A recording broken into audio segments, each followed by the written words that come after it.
Hello friend, જય શ્રી કૃષ્ણ. સ્વાગત છે તમને બધાને મારી ચેનલ આશા કિચનમાં. આજે આપણે બનાવીશું દાળ ચોખાના ઢોકળા, તે પણ આથા વગરના. સવારના નાસ્તામાં જો આથા વગરના આવા ઢોકળા મળી જાય તો બીજું કાંઈ જ ના જોવે. આ ખમણ નથી કે નથી ઢોકળા, તો આપણે મિક્સ દાળ ચોખાના ઢોકળા બનાવીશું એકદમ નવી રીતે. મોસ્ટલી આપણે આથા સાથે જ ઢોકળા બનાવતા હોય છે, પણ આજે આપણે આથા વગરના ઢોકળા બનાવીશું. આ ખમણ જેવા દેખાય છે પણ એવા જ ઢોકળા બધા ટેસ્ટી એવા બને છે અને પોચા જાળીદાર પણ બને છે. ખાવામાં તમને બિલકુલ ડ્રાય નહીં લાગે. તો ચાલો બનાવવાનું શરૂ કરીએ. એક વાટકી લઈ લીધી છે, તે જ વાટકીની મદદથી આપણે ચોખા લેશું. અને આ ચોખા છે આપણે ખીચડીયા લેશું. તમે કોઈ પણ જાતના ચોખા લઈ શકો છો, જાડા પરિમળ ચોખા તે પણ તમે લઈ શકો છો. અને આપણે 2 વાટકી જેટલા ચોખા છે તે એડ કરી દઈશું. તે જ રીતે એ જ વાટકીની મદદથી 1 વાટકી જેટલી મેં ચણાની દાળ લીધી છે, તે પણ આપણે એડ કરી દઈશું. તે જ વાટકીની મદદથી આપણે અડધી વાટકી મગની દાળ લીધી છે ફોતરા વગરની, અને એ જ વાટકીની મદદથી આપણે તેનાથી પણ અડધી અડદની દાળ લીધી છે, તે એડ કરી દઈશું. અને તે અડધી વાટકી જેટલી તુવેરની દાળ લીધી છે તે એડ કરી દઈશું. હવે તેમાં ચોખાના પૌવા લીધા છે તે એડ કરી દઈશું. હવે આ બધું સરસ રીતે આપણે છે મિક્સ કરી લેશું. હવે તેને આપણે પાણી નાખીને 2-3 પાણીથી આપણે સરસ એવું વોશ કરી લેવાનું છે. સરસ એવું 2 પાણીથી મેં વોશ કરી લીધું છે. હવે તેમાં આપણે પાણી ક્લીન ના થાય ત્યાં સુધી વોશ કરવાનું છે. સરસ એવું વોશ થઈ ગયું છે. હવે તેમાં 1 વાટકી જેટલું મેં દહીં લીધું છે તે એડ કરી દઈશું. અને તેમાં મેં 4 વાટકી જેટલું પાણી લીધું છે તે એડ કરી દઈશું. હવે તેને બધું સરસ એવું મિક્સ કરી લેશું. જો અત્યારે આપણે પાણી આટલું એડ કર્યું છે, જો જરૂર લાગશે તો આપણે પાછળથી પણ પાણી એડ કરી દઈશું. હવે તેને આપણે ઢાંકણ ઢાંકીને 4 થી 5 કલાક સુધી તેને રેસ્ટ આપી દઈશું. હવે આપણે તેને ઢાંકણ ખોલી લેશું. સરસ એવા દાળ ચોખા આપણા પલળી ગયા છે, સરસ એવા સોફ્ટ બની ગયા છે. હવે તેને ચમચાની મદદથી સરખી રીતે આપણે હલાવી લેશું. હવે મેં એક મિક્સર જાર લીધું છે, તેમાં 3-4 મરચાં લીધા છે, તેનું કટિંગ કરી લેશું. અને જો તમારે વધારે મરચાં પસંદ હોય તો તમે વધારે પણ એડ કરી શકો છો. હવે તેમાં મેં આદુના ટુકડા લીધા છે 3-4, તે એડ કરી દેશું. લસણની 4-5 કળી લીધી છે તે એડ કરી દેશું. જો તમને લસણ પસંદ ના હોય તો તમે સ્કીપ પણ કરી શકો છો. હવે જે આપણે ચોખા અને દાળ પલાળેલી છે તે આપણે એડ કરી દઈશું પાણી સહિત. 3 થી 4 ચમચા એડ કરી દઈશું. હવે તેને આપણે સરખી રીતે આપણે પીસી લેશું. આપણું મિક્સર છે સરસ રીતે પીસાઈ ગયું છે. હવે તેમાં આપણે એક બાઉલ લેશું. તેની અંદર આપણે આ મિક્સર છે તે એડ કરી દઈશું. તેવી જ રીતે મેં બીજો પેજ છે તે સરસ રીતે પીસી લીધો છે દાળ ચોખાને, તે પણ આપણે એડ કરી દઈશું. હવે તેને આપણે સરખી રીતે હલાવી લેશું. ચમચાની મદદથી સરખી રીતે આપણે હલાવી લેશું. તેનું ટેક્સચર તમે જોઈ શકો છો. જો આવું દરદરું છે તે પીસવાનું છે. આપણું મિક્સર સરસ તૈયાર થઈ ગયું છે. હવે તેમાં અડધી ચમચી જેટલી હિંગ એડ કરીશું. હવે તેમાં 1 ચમચી જેટલી ખાંડ એડ કરીશું દરેલી. હવે તેમાં સ્વાદ પ્રમાણે નમક એડ કરીશું. હવે તેમાં અડધી ચમચી જેટલી હળદર એડ કરીશું. હવે આ બધું સરસ રીતે આપણે મિક્સ કરી લેશું. અને તેમાં મેં તેલ એડ કરીશું, જેથી આપણા ઢોકળા ઠંડા થયા પછી પણ સોફ્ટ રહે અને ગળામાં છે તે આપણા ઢોકળા છે ડૂચા ના વળે. હવે તેને બધું આપણે સરસ રીતે એવી રીતે મિક્સ કરી લેવાનું છે. સરસ એવું મિક્સ થઈ ગયું છે. હવે તેને આપણે બાજુ પર મૂકી દઈએ અને એક પ્લેટ લેશું, તેને તેલથી ગ્રીસ કરી લેશું. તેલથી સરસ એવી ગ્રીસ કરી લેવાની છે. હવે જે આપણું બેટર છે એ વધારે છે, પણ જોઈએ તેટલું જ આપણે એક બાઉલમાં લઈ લેશું. 1 થાળી જેટલું લઈ લેશું. બેટર મેં લઈ લીધું છે, બીજું છે તે રાખી દીધું છે.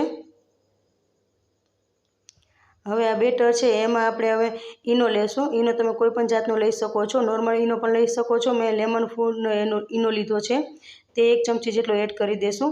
હવે તેને ઈનો એક્ટિવેટ કરવા માટે મેં લીંબુ લીધું છે, તે એડ કરી દેશું. હવે તેને સરખી રીતે આપણે મિક્સ કરી લેશું. તમે જોઈ શકો છો આ બેટર એવું સરસ એવું ફૂલવા લાગ્યું છે. તેમાં હવાના કણ ભરાઈ ગયા છે, સરસ એવું ફૂલી ગયું છે. હવે તરત જ આપણે છે તે પ્લેટમાં લઈ લેવાનું છે. તેલથી ગ્રીસ કરેલી રાખેલી હતી ડીશ, એમાં આપણે લઈ લેશું. તેમાં લઈ લીધી છે. હવે તેમાં લાલ મરચું પાવડર પણ એડ કરી દેશું અને થોડોક હવે આ ડીશમાં આપણે લાલ મરચું પાવડર એડ કરી દઈશું. હવે કારા મરીનો પાવડર છે તે એડ કરી દઈશું, જે પાચનમાં સહેલો લે અને ખાધા પછી આપણે પેટમાં ના દુખે તે માટે કારા મરીનો પાવડર આપણે એડ કરી દઈશું. હવે મેં પહેલેથી સ્ટીમર ગરમ કરવા રાખી દીધું છે. તેમાં પહેલાં આપણે વાટકી મૂકી દઈશું અને હવે તેમાં આપણે ડીશ મૂકી દઈશું.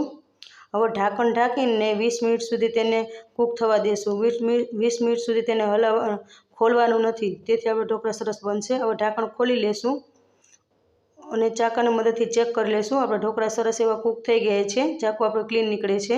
હવે તેને આપણે લઈ લેશું. ઢોકળા ઠંડા થયા પછી જ આપણે કટ કરવાનું છે અને પછી ઢોકળાના પીસીસ કરી લેશું. એકદમ પોચા, સોફ્ટ અને એકદમ જાળીદાર એવા આ ઢોકળા બન્યા છે. ચોરસ પીસીસમાં આપણે કટ કરી લેશું. બહુ જાળીદાર, પોચા, નવા તમે દાળ ચોખાના ખમણ પણ કહી શકો છો. બહુ સિમ્પલ એવા આથાની ઝંઝટ વગર આને તમે ખમણ પણ કહી શકો છો અથવા ખાટા ઢોકળા પણ કહી શકો છો. તમારે થોડા પાણીવાળા વઘાર કરવો હોય તો તમે તે પણ કરી શકો છો. હવે આપણે આ ઢોકળા વધુ ટેસ્ટી બનાવવા માટે આપણે વઘાર કરીશું. તેના માટે મેં એક વઘાર્યું લઈ લીધું છે. હવે તેમાં આપણે 2 ચમચી જેટલું તેલ લેશું. તેલ સરસ રીતે એવું ગરમ થવા દેવાનું છે.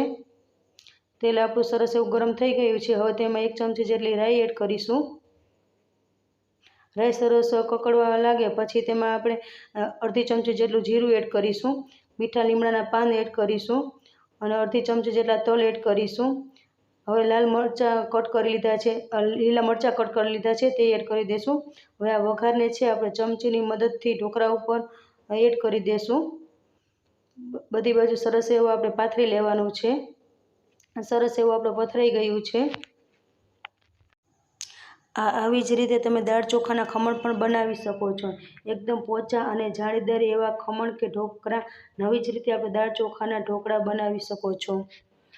અને આ ઢોકળા તમે બાળકોના લંચમાં પણ આપી શકો છો. હવે આપણે આ ઢોકળાને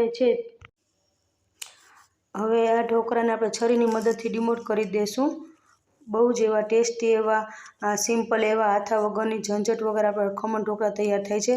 તમને એક પીસ હું કાઢીને બતાવું છું. તમે જોઈ શકો કે પોચા અને એકદમ જાળીદાર બન્યા છે. આપણા આ ઢોકળા છે તમે જોઈ શકો છો, જો એકદમ પોચા અને જાળીદાર એવા આપણા ઢોકળા બન્યા છે. આ ઢોકળા છે તમે બાળકોના લંચમાં પણ આપી શકો છો. હવે આ ઢોકળા છે આપણે સર્વિંગ પ્લેટમાં લઈ લેશું. આ ઢોકળા એકદમ પોચા અને જાળીદાર એવા બન્યા છે. ખમણ ઢોકળા જેવા જ આપણા આ ઢોકળા દાળ ચોખાના બન્યા છે. તેવી જ રીતે હું તમને એક વાટકીમાં બનાવેલા છે તે પણ તમને કાઢીને બતાવું છું. જો કેવા જાળીદાર પોચા બન્યા છે, કટ કરીને બતાવું છું. એકદમ પોચા અને સોફ્ટ જાળીદાર એવા આપણા ઢોકળા બનીને તૈયાર થયા છે. આ ઢોકળા છે સવારના નાસ્તામાં તમે પણ આ ઢોકળા ખાઈ શકો છો અથવા તો ગ્રીન ચટણી સાથે ખાઈ શકો છો અથવા કેચઅપ સાથે પણ ખાઈ શકો છો અથવા ગ્રીન ચટણી પણ સાથે ખાઈ શકો છો અથવા સ્પેશિયલ ઢોકળાની જે ચટણી આવે છે તેની સાથે પણ તમે આ ઢોકળા ખાઈ શકો છો. આ ઢોકળા બપોરમાં જમવામાં મળે તો પણ બહુ મજા આવે અથવા તો સાંજમાં જમવામાં ઢોકળા મળી જાય તો પણ મજા પડી જાય. અને દાળ શાક રોટલી ખાવાની ઈચ્છા ના હોય ત્યારે તમે સાંજ માટે હલકું ફૂલકું ખાવા ઈચ્છતા હોય તો તમે આ ઢોકળા બનાવીને ખાઈ શકો છો અને બાળકોને લંચમાં પણ આપી શકો છો. આ વિડીયોને વધુ લાઇક કરજો, શેર કરજો અને મારી ચેનલ પર નવા હોય તો ચેનલને સબસ્ક્રાઈબ કરજો. And thank you for watching.